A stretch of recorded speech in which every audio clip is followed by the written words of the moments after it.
नमस्कार दोस्तों। भारत बनाम कतर सेकंड राउंड फीफा क्वालिफायर्स का ये आखिरी मैच भारतीय फुटबॉल टीम के लिए और पिछले कुछ टाइम के अंदर का सबसे ज़्यादा क्रूशल मैच, क्योंकि भाई ये मैच आप डिसाइड करने वाला है कि क्या हम थर्ड राउंड में जा रहे हैं या फिर नहीं जा रहे हैं। और भाई सही बताऊं तो ऐसा मैंने तो क्या किसी भी इंडियन फुटबॉल फैन ने नहीं सोचा होगा कि भाई ये नौबत आ जाएगी कि आखिरी मैच के ऊपर आके हमें डिपेंड होना पड़ेगा कि हम राउंड 3 में जा रहे हैं या फिर नहीं। क्योंकि जो हमने कुवैत के अगेंस्ट जो अवे मैच में जो हमने रिजल्ट लिया था ना भाई, वहां से सबको लग रहा था कि अब हमारे काफ़ी ज़्यादा चांसेस हैं और हम इजीली राउंड 3 में क्वालिफाई कर जाएंगे। लेकिन भाई वही बात है, ये हमारी भारतीय फुटबॉल टीम है भाई, जो चीज़ें आसान लगती है उसको ये मुश्किल बना देते हैं। और अब लास्ट में आकर ये आखिरी मैच पर बात आ चुकी है कि भाई कतर को हराना पड़ेगा तो हम राउंड 3 में जाएंगे। अगर मैच ड्रॉ हो जाता है तो भाई दूसरी टीमों के रिजल्ट के ऊपर हमें निर्भर रहना पड़ेगा। तो इसलिए भाई दूसरी टीमों को हटाकर हमें अभी सबसे पहले हमारे यहाँ पर जो मेन चीज़ है वो हमें 3 पॉइंट लेने हैं कतर के अगेंस्ट, लेकिन जो आसान नहीं होने वाले हैं क्योंकि भाई ये भी अवे मैच है, कतर अपने होम ग्राउंड पर खेलेगी। एक बार मैं टेलीकास्ट डिटेल्स के ऊपर बात करना चाहता हूँ। देखो भाई अवे मैच है, अभी तक कोई ऑफिशियल अनाउंसमेंट नहीं आई है कि मैच टेलीकास्ट कहाँ पर होगा या फिर मैच की स्ट्रीमिंग कहाँ पर होगी। क्योंकि लास्ट टाइम जब कुवैत के अगेंस्ट हमारा जो अवे मैच था वो सोनी ने अपने चैनल्स पर टेलीकास्ट किया था, सोनी 1 या 2 पर ऐसे कुछ पर आया था। और अफगानिस्तान वाला भी अवे मैच डीडी स्पोर्ट्स पर शायद से आया था और फैन कोड पर उसकी स्ट्रीमिंग हुई थी, जो बहुत मेरे हिसाब से ख़राब टेलीकास्ट था वो डीडी स्पोर्ट्स के ऊपर। तो भाई अब यहाँ से देखने वाली बात है कतर के अगेंस्ट ये जो अवे मैच है इसका टेलीकास्ट और स्ट्रीमिंग डिटेल्स किसके ऊपर आएंगी। जैसे भी भाई अपडेट होगी, अभी तक तो देखो कुछ नहीं है, जब भी होती है मैं अपने चैनल पे कम्युनिटी पेज पर डाल दूंगा कि मैच यहाँ पर टेलीकास्ट होगा और मैच यहाँ पर लाइव स्ट्रीम होगा, तो आप वहाँ से आपको पता चल जाएगा। क्योंकि अब तो भाई बस आजकल की बात है, उसके बाद तो परसों तो मैच ही है, तो मोस्ट प्रोबेबली आजकल में ही अनाउंसमेंट आ जानी चाहिए कि मैच की टेलीकास्ट और स्ट्रीमिंग कहाँ पर होगी। खैर इन बातों के अलावा भाई अब देखो टीम के ऊपर अपनी बात करें ना, तो हमारे कोच साहब ने 23 खिलाड़ियों का स्क्वाड अनाउंस किया है इस कतर के साथ आखिरी मैच में, जहां पर हमने 4 खिलाड़ियों को स्क्वाड से बाहर होते देखा। हमारे कप्तान साहब सुनील छेत्री तो रिटायर हो चुके हैं, तो ऑब्वियस सी बात है वो तो बाहर हैं ही। एम ए रनावड़े, लालचुंगनुंगा और सुभाशीष बोस, ये 3 खिलाड़ी हैं जो स्क्वाड से बाहर हुए हैं। सुभाशीष का रीज़न ये है कि भाई उनके कुछ पर्सनल रीजन है फैमिली वगैरह को लेकर, तो इस वजह से वो बाहर हुए हैं। लेकिन एम ए रनावड़े और लालचुंगनुंगा इन दोनों का रीज़न कुछ बताया नहीं गया है। लालचुंगनुंगा का चलो एक बार को अगर हम सिनेरियो साइड भी रखते हैं, एम ए रनावड़े भाई इनको जो स्क्वाड से साइड किया गया है ना, इसका रीज़न मेरी थोड़ी समझ से बाहर है। क्योंकि भाई देखो राइट बैक के अगर हम अपने ऑप्शन देखें, निखिल पुजारी को भाई लास्ट मैच में खिलाया गया था कुवैत के अगेंस्ट, और भाई सबको पता है कि क्या उनकी परफॉर्मेंस थी। इस बात से कोई भी डिनाई नहीं करेगा कि भाई निखिल पुजारी पिछले कुछ मैचेस से नेशनल टीम के अंदर अपनी बेस्ट परफॉर्मेंस पर नहीं चल रहे हैं। और जहां पर मैं तो पिछले मैच से भाई एम ए रनावड़े को ही स्टार्ट देने के ऊपर बोल रहा था, मैंने उससे पहले मैच प्रीव्यू में बात भी करी थी कि भाई एम ए रनावड़े कहीं ज़्यादा बेहतर होंगे अगर हम उनको राइट बैक पर लेकर जाते हैं। क्योंकि जिस तरीके से उनका ISL का सीज़न रहा है, तो उन चीज़ों को देखते हुए भाई मेरे लिए तो अब ये कतर वाले मैच में तो ऑब्वियस सी बात है भाई ये स्टार्ट करना बनते थे, क्योंकि निखिल पुजारी अपनी फॉर्म में देखो नहीं है, साफ सीधी बात है। अब एम ए रनावड़े को भाई अगर स्क्वाड से बाहर कर दिया है तो फिर वही वाली बात आ जाती है राइट बैक को, फिर आप निखिल पुजारी को ही देख रहे होगे, क्योंकि और तो कोई खिलाड़ी है भी नहीं। राहुल बेके को तो आप सेंटर बैक पर ही खिलाने वाले हो। महताब सिंह का अगर आप खिला भी लेते हो सेंटर बैक पे, तो राहुल बेके को आप राइट बैक पर लेकर जाओगे। और राहुल बेके से तो भाई मेरे को फिर वही याद आता है जब कतर के अगेंस्ट हमने अवे मैच खेला था, तो वहाँ पर इन्होंने रेड कार्ड भी लिया था। तो ये काफ़ी सारे सिनेरियो हैं यार। और ये जो एम ए रनावड़े को स्क्वाड से जो साइड किया गया है, ये थोड़ी भाई मेरी समझ से बाहर जा चुका है कि कोच का क्या रीज़न है। अब या तो भाई देखो सीधी सीधी बात है, ये हो सकता है कि खिलाड़ी को चोट लगी हो तो इस वजह से शायद से बाहर हो गए हो। लेकिन अगर ऐसा होता तो भाई सीधा सीधा बता देते कि चोट के चलते बाहर हुआ है, लेकिन ऐसा कहीं पर कुछ भी मेंशन नहीं है। अब जब तक आप अगर किसी खिलाड़ी को एक मौका देकर ही नहीं देखोगे तो आपको पता कैसे चलेगा कि उस स्पेसिफिक पोजीशन के ऊपर वो खिलाड़ी कैसा परफॉर्म करने वाला है। निखिल पुजारी भाई देखो फॉर्म में नहीं है, तो मैं तो भाई चाहता था एम ए रनावड़े ही स्टार्ट करें, लेकिन अब एम ए रनावड़े ही स्क्वाड के अंदर नहीं है, तो भाई ऑब्वियस सी बात है निखिल पुजारी ही स्टार्ट करेंगे अब राइट बैक की पोजीशन पर। अब देखो भाई अगर कतर की टीम की बात करें ना, उनके थोड़े टैक्टिक्स गेम प्ले को समझने की कोशिश करें, तो भाई अभी रिसेंट में कतर ने अपनी ये जो आखिरी के 2 फीफा क्वालिफायर्स के मैचेस थे ना, अफगानिस्तान के अगेंस्ट और इंडिया के अगेंस्ट, इन 2 मैचेस के लिए कतर ने भाई अपना अंडर 23 का स्क्वाड अनाउंस किया।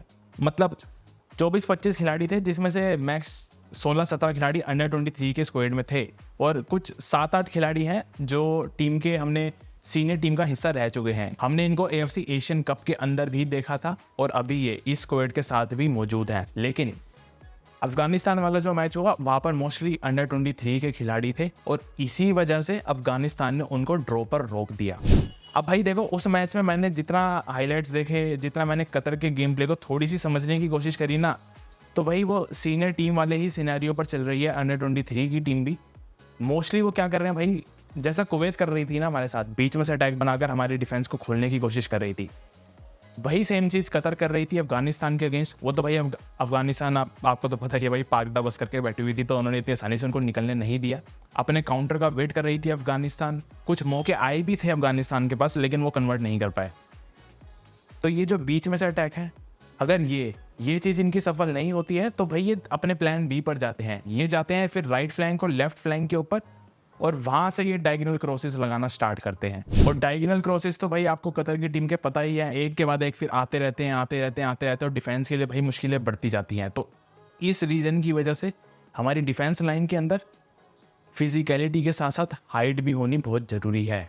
तो इस मामले में भाई मे भी हो सकता है शायद से कोई पिछले मैच में जैक्सन सिंह के साथ ना गए हो, मे भी इस मैच में जाएंगे, क्योंकि यहाँ पर हमें हाइट तो भाई देखो चाहिए ही चाहिए। अब कतर की टीम क्या करेगी, अगर उन्होंने इंडिया का पिछला मैच देखा होगा कुवैत के अगेंस्ट, तो वो समझ गए होंगे कि भारतीय टीम को जब कुवैत की टीम ट्रांजिशन कर रही थी, काउंटर्स बना रही थी या बीच में से अटैक बनाकर भारतीय टीम का डिफेंस खोल रही थी, तो वहाँ पर हमारी टीम को दिक्कत हो रही थी, हमारी डिफेंस लाइन को दिक्कत हो रही थी। और कितने सारे मौके कुवैत के लिए ऐसे भी आए थे कि वो उनके पास अच्छे खासी गोल्डन अपॉर्चुनिटी थी स्कोर करने की, लेकिन वो कन्वर्ट नहीं कर पाए। अब वही सेम चीज़ कतर की टीम भाई दुगनी रफ्तार से करेगी। वो बीच में से अटैक भी बहुत फास्ट बनाएंगे, वो राइट फ्लैंक पर भी जाएंगे, लेफ्ट फ्लैंक पर भी जाएंगे, डायगोनल क्रॉसेस भी दबा कर आएंगे बॉक्स के अंदर, बीच में से काफ़ी तेज ट्रांजिशंस वाले अटैक बनेंगे। इस चीज़ को रोकना अब हमारी डिफेंस लाइन के ऊपर पूरी जिम्मेदारी भैया है। देखो, अगर हमारी डिफेंस लाइन सॉलिड रहती है, हमारे डिफेंसिव मिडफील्डर्स बैक लाइन का आके अच्छे तरीके से साथ देते हैं, तो शायद हम रोक सकते हैं। भाई ये चीज़ मत भूलना कि कतर की अंडर 23 टीम है, तो हम पक्का हरा ही देंगे, क्योंकि भाई रीसेंट फॉर्म बहुत मैटर करती है।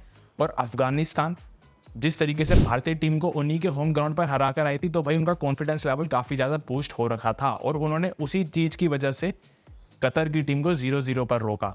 और जिस तरीके की हमारी रीसेंट परफॉर्मेंस चल रही है, तो भाई देखो कुछ भी हो सकता है, कतर हमें हरा भी सकती है। अंडर 23 टीम का इस चीज़ से कोई लेना देना नहीं है। अगर आपकी रीसेंट परफॉर्मेंस और फॉर्म ही अच्छी नहीं चल रही हो, तो आपको फिर कोई भी टीम हरा कर चली जाएगी। और अभी हमारी टीम का जो सिनेरियो चल रहा है, अफगानिस्तान से हार रहे हैं, अपने होम ग्राउंड पर नहीं जीत पा रहे हैं और अब कतर के अगेंस्ट उन्हीं के होम ग्राउंड पर खेलने जा रहे हैं, तो भाई चीज़ें थोड़ी सी मुश्किल हो रखी है हमारी भारतीय फुटबॉल टीम के लिए राउंड 3 में जाने के लिए। और अब देखो, अगर कुछ की प्लेयर्स के बारे में बात कर लेना इस मैच में कि जिन खिलाड़ियों के ऊपर हमें नज़र रखने की जरूरत है और जिनका रोल भारतीय टीम के लिए कहीं ज़्यादा बढ़ने वाला है। देखो, अगर सबसे पहले मैं कतर की टीम के खिलाड़ियों की बात करूँ ना, इनकी टीम का एक खिलाड़ी है जो भाई आगे अटैक लाइन इनकी संभाल रहा है, अहमद अल रावी। ये खिलाड़ी अंडर 23 टीम का था। भाई इसने इतनी अच्छी परफॉर्मेंस दी है कि कतर की सीनियर टीम में भी इनको मौका मिला था और मे भी इन्होंने शायद से गोल भी स्कोर किया था। इस चीज़ के अलावा कतर की जितनी भी भाई जूनियर टीम का ये हिस्सा रह चुके हैं, अंडर 23 हो, अंडर 19 हो, अंडर 20 हो, हर जगह इनका परफॉर्मेंस काफ़ी ज़बरदस्त रहा है और इनके अंदर कैपेबिलिटी इतनी है, ये सिर्फ स्ट्राइकर नहीं, विंग्स की पोजीशन पर भी खेल सकते हैं। ये तीनों पोजीशन पर खेल सकते हैं और इसी चीज़ की वजह से अहमद अल रावी एक ज़बरदस्त थ्रेट साबित हो सकते हैं हमारी भारतीय फुटबॉल टीम की डिफेंस लाइन के लिए। अब इनको रोकने के लिए भाई देखो, जैसा मैंने पिछली बार मैच प्रीव्यू में भी बोला था, अनवर अली और हमारी जितनी भी पूरी डिफेंस लाइन है, अनवर अली का काम सबसे ज़्यादा पड़ने वाला है डिफेंस लाइन के अंदर। हमारे राइट बैक लेफ्ट बैक का काम भी बढ़ेगा, क्योंकि भाई देखो कतर अटैक बनाती रहेंगी, उन्हीं का होम ग्राउंड है। अपने होम ग्राउंड पर तो ऑब्वियसली वाली बात है भाई, वो अटैक ज़बरदस्त बनाकर खेलेंगे और इसी चीज़ की वजह से हमारी डिफेंस लाइन की जो रोल है, इंपॉर्टेंस है, वो काफ़ी ज़्यादा बढ़ने वाली है। और स्पेशली अनवर अली और भाई राइट बैक और लेफ्ट बैक हमारे ले लो, अगर निखिल पुजारी खेलेंगे राइट बैक पे, तो उनका काम भी बहुत ज़्यादा बढ़ने वाला है, क्योंकि काफ़ी बॉल वो लूज़ कर रहे थे कुवैत वाले मैच में। तो इस चीज़ के ऊपर उनको ध्यान देने की ज़रूरत है। और जय गुप्ता स्टार्टिंग में थोड़े से नर्वस नज़र आ रहे थे, लेकिन जैसे जैसे मैच आगे जाता गया वो अपनी वापस हमें फॉर्म में दिखना स्टार्ट हो गए थे। जय गुप्ता के बार को लेफ्ट बैक संभाल सकते हैं, लेकिन भाई निखिल पुजारी को अपने ऊपर कॉन्फिडेंस दिखाना होगा और निखिल पुजारी का रोल काफ़ी ज़्यादा बढ़ जाएगा, क्योंकि भाई राइट बैक पे उनको आगे पीछे करना पड़ेगा। अगर वहाँ पर वो गलती भी कर गए ना कहीं, तो भाई कतर एक इतनी सी गलती का भी वो गोल कन्वर्ट कर देगी। तो ये चीज़ें हमें डिफेंस लाइन में नहीं करनी है। और दूसरी रही भाई बात दूसरे क्रूशियल खिलाड़ी की हमारी इंडिया की टीम के अंदर, जैक्सन सिंह भाई पिछले मैच में नहीं थे। क्यों नहीं थे? शायद इसलिए हो सकता है कि उनको कतर वाले मैच के लिए बचा के रखा गया हो। अगर आप कतर वाले मैच में आते हैं ना, और जहाँ तक मुझे लगता है आएंगे भी, क्योंकि भाई उनकी हाइट जो है, फिजिकलिटी जो है, वो कतर के अगेंस्ट ही काम आने वाली है। अब कतर के अगेंस्ट वो आते हैं तो भाई उनका रोल बहुत ज़्यादा बढ़ने वाला है, क्योंकि उनको डिफेंस लाइन का साथ भी देना पड़ेगा।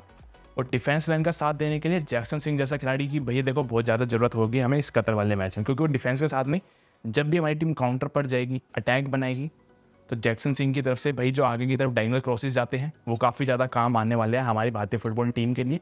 तो ये इन सारी चीज़ों की वजह से जैक्सन सिंह का जो रोल होने वाला है ना, अब वो काफ़ी ज़्यादा बढ़ेगा इस कतर वाले मैच के अंदर। और कतर की मिडफील्ड को रोकने के लिए भाई जैक्सन सिंह ही सबसे ज़्यादा काम आने वाले हैं। अब फटाफट से देखो भाई, अगर हम भारतीय टीम के स्टार्टिंग 11 के ऊपर नज़र डाल लेना, जो मेरे हिसाब से मुझे लगता है यही होनी चाहिए। मैं देखो गोलकीपर तो गुरप्रीत सिंह संधू ही रहने वाले हैं। डिफेंस लाइन भी ऑलमोस्ट सेम ही रहेगी। राहुल बेग और अनवर अली का सेंटर बैक होगा, राइट बैक निखिल पुजारी और लेफ्ट बैक जय गुप्ता ही रहने वाले हैं। डिफेंसिव मिडफील्ड में जैक्सन सिंह आ जाएंगे भाई। जैक्सन सिंह के साथ अब देखना होगा कि पेयर कौन करता है, सुरेश सिंह करेंगे या फिर अनिरुद्ध थापा करेंगे। जहाँ तक मुझे लगता है अनिरुद्ध थापा मे भी कर सकते हैं, लेकिन अनिरुद्ध थापा मुझे ऐसा लगता है डिफेंसिव मिडफील्ड में शायद से वो अपनी फॉर्म वैसी नहीं दिखा पा रहे हैं, तो मे भी सुरेश सिंह के साथ भी जाया जा सकता है। रही बात भाई आगे की, तो अटैकिंग मिड के अंदर तो भाई देखो सहाल अब्दुल समद या फिर ब्रेंडन फर्नांडिस, इनमें से कोई भी ऑप्शन आ सकता है। विंग्स पर हमारे पास जानते हैं, और एक तरफ भाई मैं एडमंड लालिंडिका के साथ जा रहा हूँ, क्योंकि जो इन्होंने अपनी भाई प्रॉमिसिंग परफॉर्मेंस दिखाई है पिछले मैच में आखिरी के 9-10 मिनट के अंदर, तो वो चीज़ की वजह से मैं इनको कतर वाले मैच के अंदर भाई सीधा स्टार्टिंग 11 में उतार रहा हूँ, देखी जाएगी। और आगे स्ट्राइकर ऑप्शन बहुत सारे हैं, तो विक्रम प्रताप सिंह भी है, मनवीर सिंह भी है, डेविड भी है, लेकिन यहाँ पर भाई मैं मनवीर सिंह के साथ जाना प्रेफर करूँगा स्ट्राइकर के ऑप्शन पर। विंग पर नहीं खिलाऊंगा इन्हें, खिलाऊंगा तो भाई ऐसा स्ट्राइकर ही खिलाऊंगा, क्योंकि इनकी जो हाइट है, जो थोड़ी सी इनकी शूटिंग पावर अच्छी है, उस चीज़ की वजह से मनवीर सिंह स्ट्राइकर की पोजीशन पर अच्छा रोल प्ले कर सकते हैं। जैसे 2019 में जब हमारी भारतीय टीम कतर गई थी, तो वहाँ पर भी मनवीर सिंह ने अच्छी परफॉर्मेंस दिखाई थी एज अ स्ट्राइकर। वहाँ पर भी सुनील छेत्री नहीं थे, यहाँ पर भी सुनील छेत्री अब नहीं है, और वापस मनवीर सिंह के पास मौका है स्ट्राइकर पर आने का। तो भाई मनवीर सिंह से हम एक अच्छी परफॉर्मेंस की उम्मीद कर सकते हैं इस कतर वाले मैच के अंदर, और मोस्ट प्रोबेबली यही फॉर्मेशन या फिर इसी लाइनअप के साथ हम शायद से भारतीय टीम को देख सकते हैं 4-2-3-1 के साथ कतर के साथ। तो लेट गाइस यार, आज की वीडियो में बस इतना ही। मैं उम्मीद करता हूँ आप लोगों को वीडियो पसंद आई होगी। वीडियो पसंद आए तो यार वीडियो को लाइक कर देना, चैनल को भी सब्सक्राइब कर देना, ताकि आगे की वीडियोस आप लोगों के पास आती रहे। तब तक मिलते हैं अगली वीडियो में अगली कहानी के साथ। जय हिंद।